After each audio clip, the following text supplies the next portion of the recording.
I, 31 male, am a corporate financial analyst living in Texas, and if there is one thing you need to know about me, it is that I live my life by the numbers. I spend roughly 60 hours a week buried in balance sheets, risk assessments, and compliance audits. It is a rigid, highly structured life, which is exactly why I bought a quiet, 4-bedroom house in the suburbs entirely under my name before I even met fiancée, 28 female. She worked as a freelance marketing consultant. Her income was entirely unpredictable, her schedule was erratic, and her stress levels were constantly going up and down. I covered the mortgage, the utilities, the insurance, and the property taxes. She occasionally paid for groceries or a date night. It was an arrangement I accepted because I valued a peaceful home over perfectly split bills.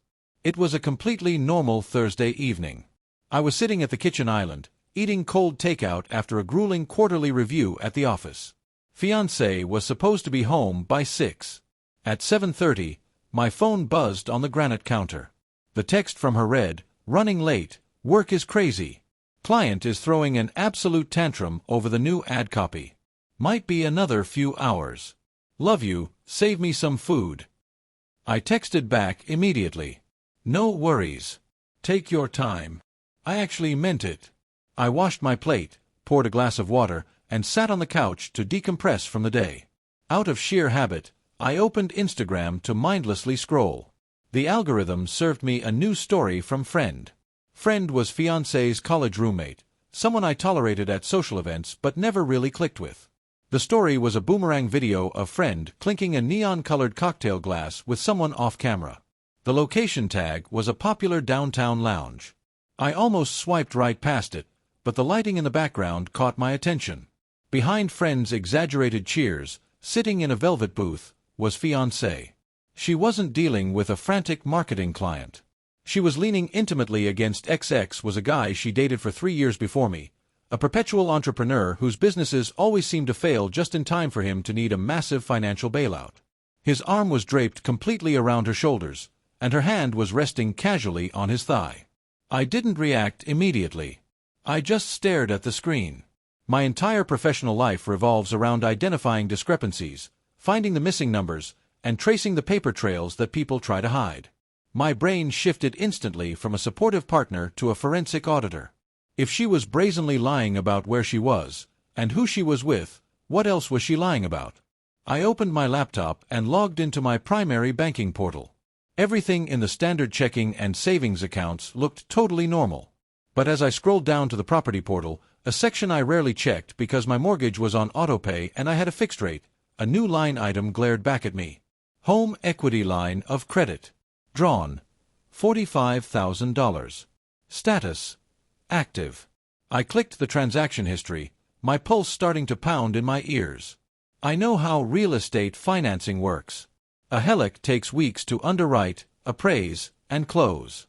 Looking at the timeline, an application was submitted nearly 45 days ago. The closing documents were finalized 2 weeks prior, using a remote online notary service. The funds were disbursed into a joint checking account we used solely for shared household expenses like furniture, an account I hadn't checked in months.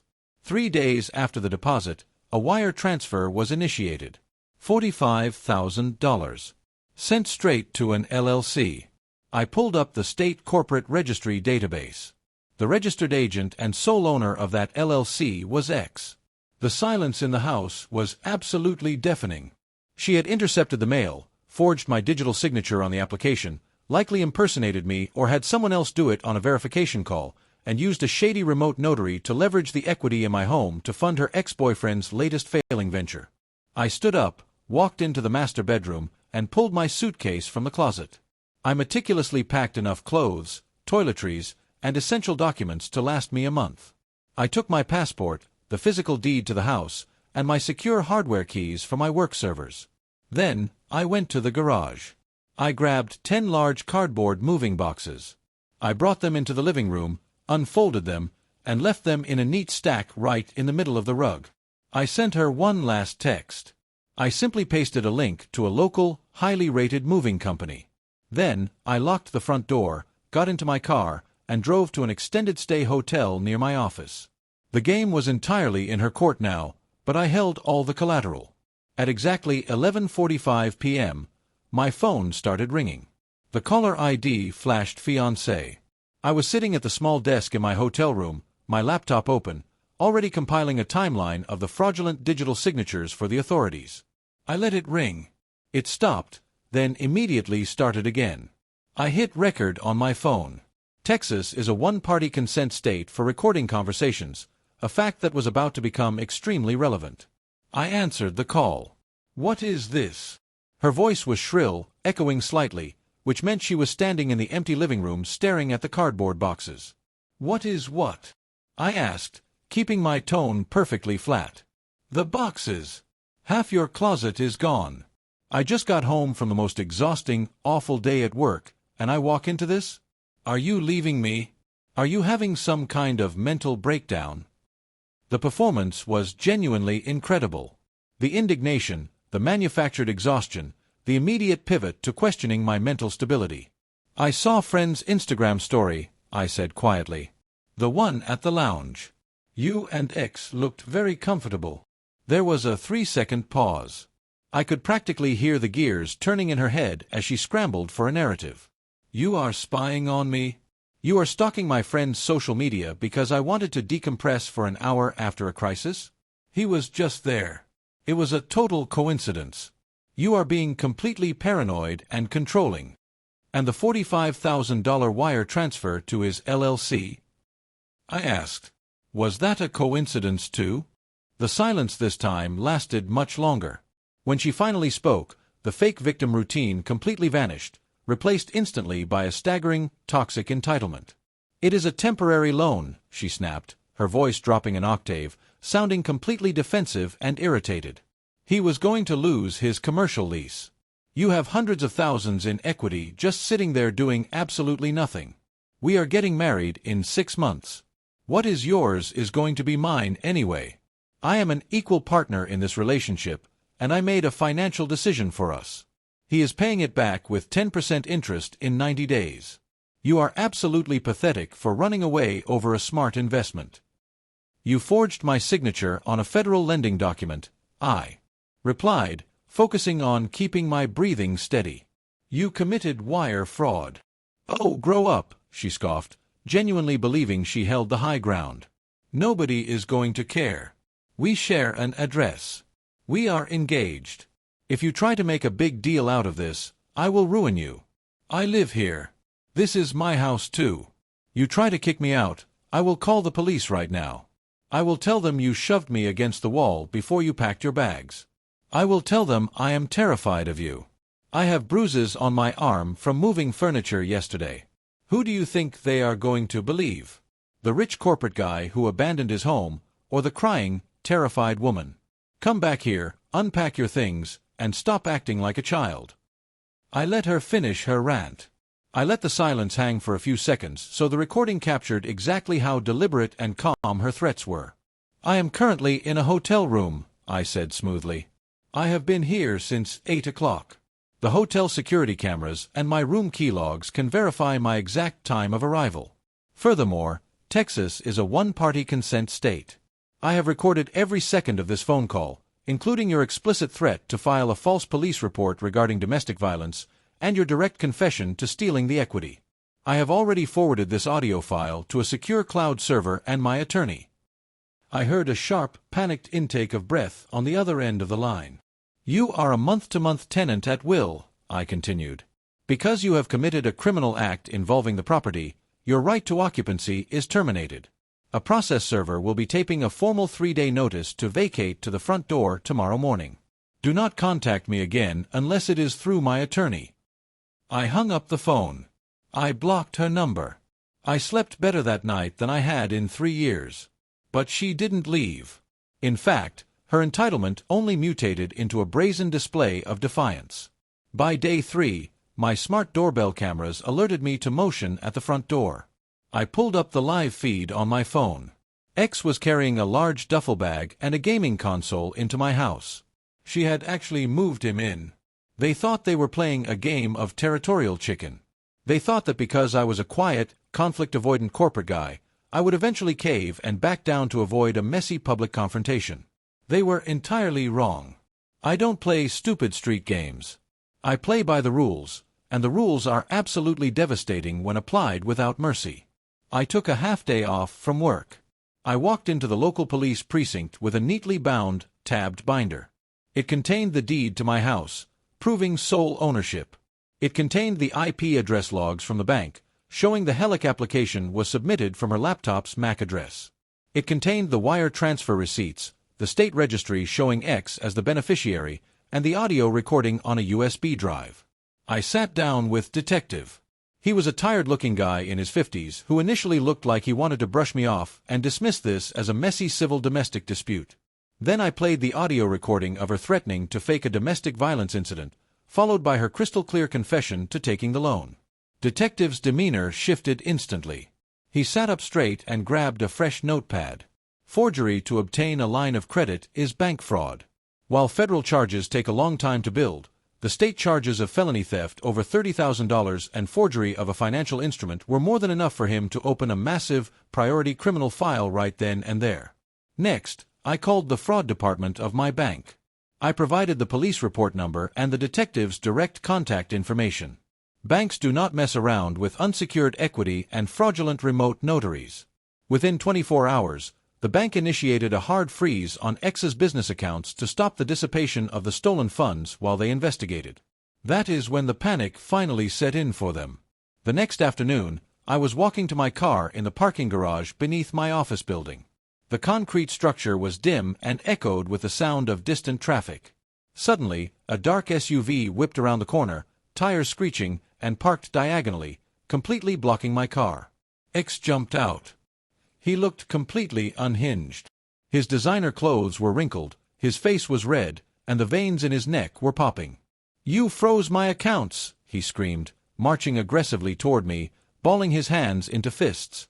"My payroll bounces tomorrow. You are going to ruin her life, you greedy corporate piece of garbage. You call the bank right now and lift that freeze, or I swear I will break your jaw and take everything you own."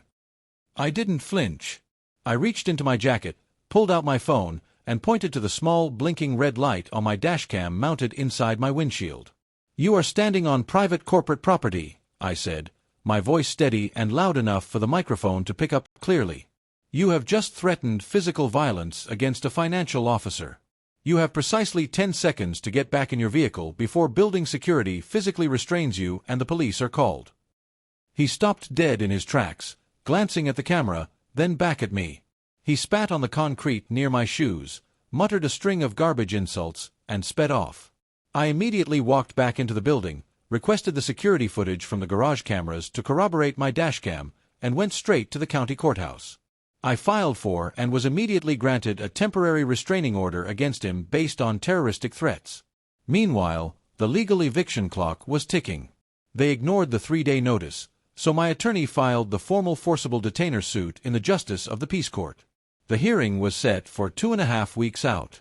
They were living in my house, sleeping in my bed, likely thinking they had outsmarted me and won the battle of endurance because the wheels of justice turned slowly. They had no idea the foundation was already rigged to collapse under them. The eviction hearing took place in a small, crowded courtroom. Fiancé showed up looking dramatically disheveled, wearing minimal makeup and oversized clothes, clearly trying to play the part of the distressed, abused victim. X was nowhere to be found, likely because violating the restraining order by being in the same room as me would mean immediate, no-questions-asked jail time. When our case was called, Fiancé approached the bench crying actual tears. "Your Honor, we are engaged. This is my home. We have a common law marriage. He is trying to throw me out on the street because we had a minor disagreement over a business investment. I have nowhere else to go." The judge, a stern woman with absolutely zero tolerance for nonsense, looked over her glasses at her. "Ma'am, Texas law requires you to live together, agree to be married, and hold yourselves out to the public as husband and wife to claim a common law. Marriage. Did you ever file joint tax returns?" "No," Fiancé stammered, gripping the edge of the podium. "Did you introduce yourselves as husband and wife to others?" "Well, we are engaged, so—" "Are you on the deed to the property?" The judge cut her off. "No, but we share." "Did you forge his signature to extract $45,000 from the property?" The judge interrupted again, holding up the police report and the temporary restraining order my lawyer had submitted as evidence of the breach of lease and illegal activity on the premises. Fiancé turned ghostly pale. The tears stopped instantly. It was our money. We are partners. Eviction granted, the judge said firmly, striking the gavel. You have 5 days to vacate the premises, or the constable will physically remove you and your belongings. She didn't even get to use those 5 days. The criminal investigation moved faster than the eviction appeal period. 3 days after the court hearing, detective called me.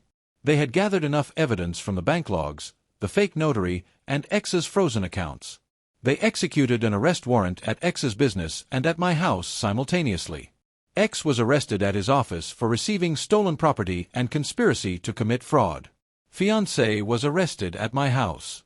She was placed in handcuffs on the front lawn in full view of the entire suburban neighborhood and booked into the county jail on state felony charges of forgery of a financial instrument and theft of property over $30,000. X, proving that there is absolutely no honor among entitled thieves, immediately turned on her during his interrogation. He told the detectives that she assured him she had my full permission to give him the money and that he had no idea the documents were forged. He threw her right under the bus to save his own skin. That evening, I got a collect call from the county jail. I accepted the charges just to hear what she had to say. Please, fiancé sobbed into the phone. The entitlement, the arrogance, the threats, it was all entirely gone, replaced by pure, desperate terror. They are charging me with felonies. X lied to them. He told them it was all my idea and he didn't know. My bail is set too high. Please, call the bank.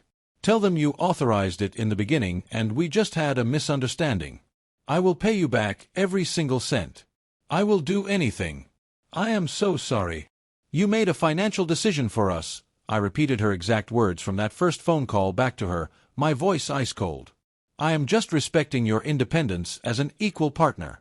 Good luck. I hung up the phone. The resolution was thorough. The bank's fraud division completed their investigation, determined I was entirely completely clear of the fraud, restored the equity to my house, and took over the prosecution of fiancé and X alongside the state to recover their losses. The constable cleared out the remaining junk they left behind in the house. I walked through the empty rooms one last time. It didn't feel like a victory parade. It felt like cleaning up after a natural disaster. The space was completely tainted by their presence.